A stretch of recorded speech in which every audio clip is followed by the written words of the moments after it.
Hello welcome back. सबैजना सन्चै हुनुहुन्छ होला। म नि एकदम सन्चै छु। आज चाहिँ म घुम्न निस्किरहेको छु गाइजहरू हैन। अब म र एलके लाइन ऱ्यापर है, ऊ चाहिँ मेरो भतिज पर्छ। हामी दुईजना चाहिँ आज घुम्न निस्किरहेको छु भक्तपुरतिर है गाइजहरू।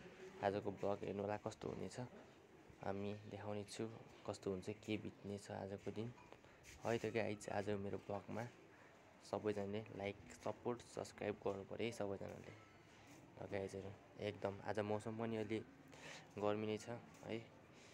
अनि त्यही हो, हाम्रो एलके सर आउँदै हुनुहुन्छ लाडै पुरै स्माइल दिएर। यहाँ चाहिँ आमाले गाईलाई खेतमा चराइराख्नु भएको छ। गाईले घाँस खाइरहेको छ होइन गाइजहरू।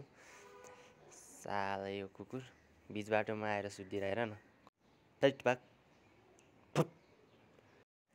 अनि यहाँ चाहिँ एउटा पुरानो घर रहेछ है, कस्तो डरै लाग्यो हौ, भूत छ कि के हो। भूत नै छ जस्तो लाग्यो। ल गाइजहरू, ठ्याक्क म्याकुर दाइसँग भेट भयो हाम्रो फाइनली गाइज है। अन्त जस दाइसँग भेट भयो खुसी लाग्यो।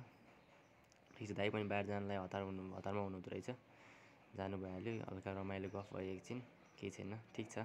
ल गाइज अब हामी चाहिँ लाग्छु फोटो भिडियो खिच्न। अब भेल देख्ने ठाउँमा जानु लाग्छु है गाइज। ल वाह क्या बबाल भ्यू है, दामी देखिने रहेछ नि यार अलिकति।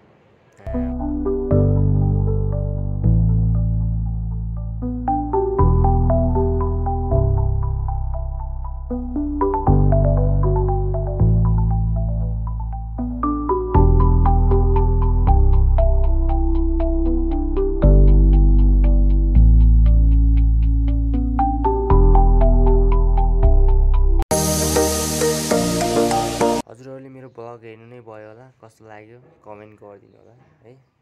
अनि फेरि नेक्स्ट भिडियोमा चाहिँ भेटौँला। Bye, tata, love you.